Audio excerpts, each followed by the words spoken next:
महादेव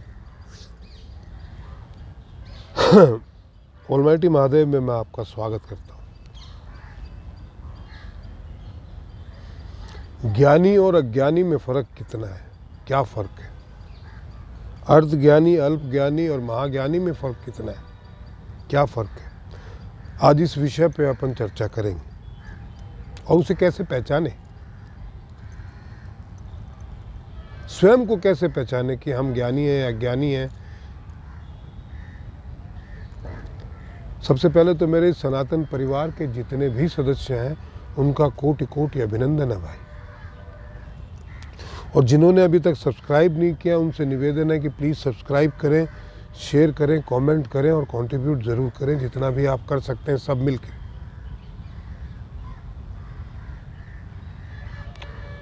अब मैं आपको एक घटना का जिक्र करता हूं जो अभी हाल ही में 4-5 दिन पहले घटी है और मैं उसका साक्षी बना हूं। मैं गुरु साहब के साथ था। गुरु साहब को आश्रम से नवलगढ़ सुबह छोड़ा।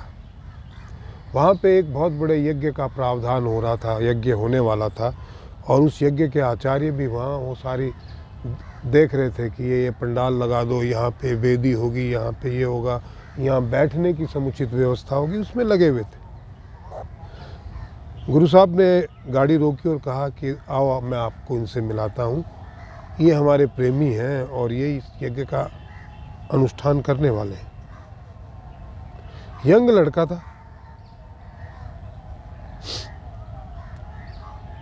गुरु साहब साक्षात ईश्वर है। उन्होंने उनको प्रणाम किया, उनके चरण छुए तो उसने हाँ ठीक है। उसने अपने आप को गौरवान्वित महसूस किया कि ये कितना वयोवृद्ध व्यक्ति मेरे पैर छू रहा है। मैंने नहीं छुए क्योंकि उसके माथे पे विद्या का अहंकार जो है वो स्पष्ट झलक रहा था। अहंकार किस चीज का भाई?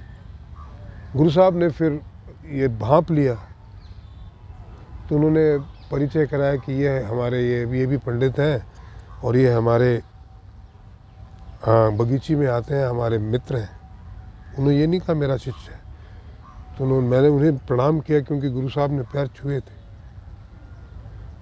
उन्होंने कहा और सब ठीक है? मैं कहा हमारे गुरु साहब की कृपा है। वो तब भी ना समझा। उसने कहा हाँ आ जाना, ये थोड़ा सा आप अभी मैं काम करवा रहा हूँ, ये हो जाएगा तो आप एक चक्कर मार लेना, आप भी आ जाना। अरे जिसके द्वारे पे सारे देवी देवता आके जाते हैं रोज, जिसके चरणों को, श्री चरणों को छूने, उनकी रज को माथे लगाने के लिए लालायित रहते हैं, वो ज्ञानी है, शक्तिशाली हैं, इसलिए विनम्र है। हाथ जोड़ के हे विप्रवर मैं आपको प्रणाम करता हूँ। स्वयं राम जो है वो उनको प्रणाम कर रहा है। इसे कहते हैं ज्ञान। ये मेरे लिए था, उनको आवश्यकता नहीं थी वहाँ आने की, उनसे करने की, सिर्फ मुझे दर्शाने के लिए था। और वो जो दूसरे लोगों द्वारा रचित मंत्रों को सिर्फ उसने याद कर लिया है, उसको आत्मसात नहीं किया। वो जो उस यज्ञ में मंत्र बोलेंगे वो दूसरों के लिखे हुए हैं और दूसरों ने किसी तीसरे से सुन के, तीसरे ने किसी चौथे से सुन के लिखे हुए हैं। ऐसी एक हजारों पीढ़ियों से, वो हजारों साल पहले वे लिखे हुए ऋषियों के मंत्रों को आप अभी याद करके सिर्फ उसको उच्चारित करते आ रहे हैं। उसका इतना घमंड, इसमें आपका क्या है भाई? यह अज्ञानता की निशानी है। और मैं अर्धज्ञानी क्यों हूँ? कि मेरे गुरु ने जो आचरण किया मुझे भी वही करना चाहिए था, अनुसरण। पर मैं इस पूरी चीज़ों को देखने के बाद क्रोधित हो गया था कि कितना महाअज्ञानी आदमी है। गुरु साहब कितनी विनम्रता से पेश आ रहे हैं। स्वयं ईश्वर जो है आपसे विनम्रता से पेश आ रहा है और आप में इतना अहंकार। किस चीज़ का है भाई? इस बात से मैं क्रोधित हो गया था और वो मुझे ये इसीलिए दिखाने लाए थे कि आचरण इस प्रकार से करना चाहिए अगर ईश्वर ज्ञान प्रदान करता है तो। मैं तो अपने शब्द तो बोलता हूँ, मैं किसी वेद पुराण गीता मेरी लिखी भी नहीं है, मेरे विचार नहीं है, वो भगवान श्री कृष्ण के विचार हैं। आप जानिए, लेकिन आप ये उस पर अहंकार नहीं हो सकते कि मैंने गीता 25 बार पढ़ी है तो मैं महाज्ञानी हूं। उसमें आपका क्या भाई?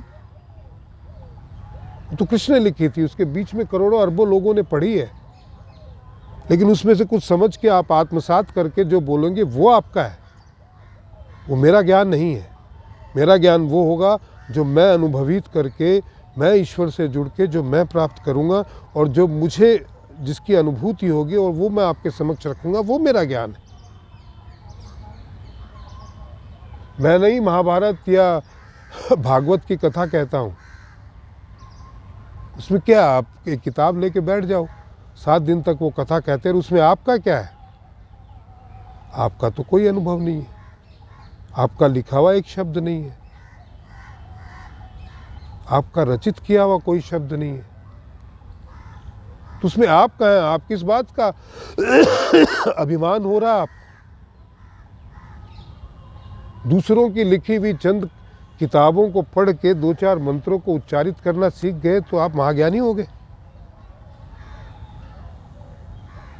आप ब्राह्मण पुत्र हैं, यंग हैं, मैं ब्राह्मण हूं, मैं आपसे उम्र में काफ़ी बड़ा हूं, तो आपके संस्कार क्या कहते हैं कि अपने से बड़ों का आदर करना चाहिए। हमारे संस्कार हैं कि कोई अगर विद्वान पुरुष है, ज्ञानी पुरुष है, तो वो चाहे कितना भी छोटा हो, मुझे गुरु साहब ने ये कहा कि उसका आदर करो, ये करके दिखाया, तो अगर मैं उनको प्रणाम मैंने नहीं किया तो ये मेरी गलती थी। बट क्या वो वाकई ज्ञानी है या परिणाम करने योग्य हैं? ये आप ज्ञानी हैं, आपकी विनम्रता है।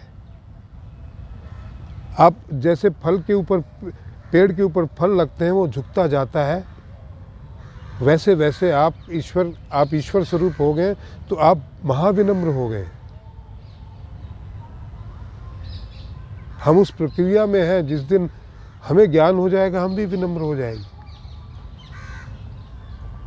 फिर हमें ये देखना नहीं पड़ेगा कि ये कौन है, कि इसकी आयु क्या है। जात न पूछो साधु,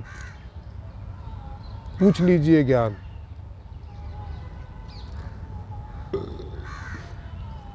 तो ज्ञान और अज्ञान में बहुत बड़ा फर्क है भाई। आप अपने समाज में कई लोगों को जो जिनका ध्येय मात्र सेवा रहता है, आप उन्हें देव पुरुष बोलते हैं, जीवित अवस्था में भी और मृत्यु पश्चात भी उनका आदर करते हैं, उनका नाम सम्मान से लेते हैं, क्योंकि वो सम्मान के योग्य हैं। आप देवता जो आपके हैं उनके सामने आप ऐसे झुक जाते हैं। क्यों झुक जाते हैं? क्योंकि उनका कार्य सिर्फ देना ही है, वो आपसे कुछ लेने की अपेक्षा नहीं रखते।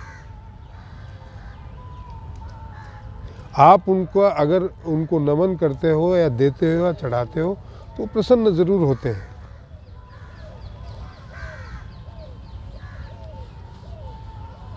समझ रहे हैं आप?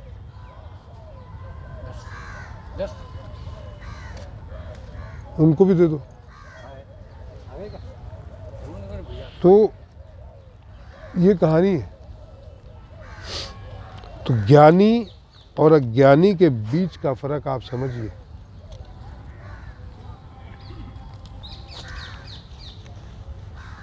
अज्ञानता, ये आप अपने पे भी इसको तोलिए। आप किस प्रकार का व्यवहार दूसरों के साथ करते हैं, इससे आपको पता चल जाएगा आप कितने ज्ञानी हैं। अपने आप को ज्ञानी तो हर व्यक्ति समझता है कि मुझे ही ज्ञान है, दूसरे तो सब अज्ञानी हैं। आप अपने व्यवहार को तोलिएगा, आपको समझ में आ जाएगा कि आप कितने बड़े ज्ञानी हैं। गुरु साहब की बड़ी कृपा हुई कि इतनी बड़ी बात उसने सरल से एक व्यवहार से समझा दी। आशा आपको भी समझ में आई होगी। प्लीज़ सब्सक्राइब कीजिए, शेयर कीजिए, कमेंट कीजिए और कंट्रीब्यूट ज़रूर कीजिए भाई। महादेव।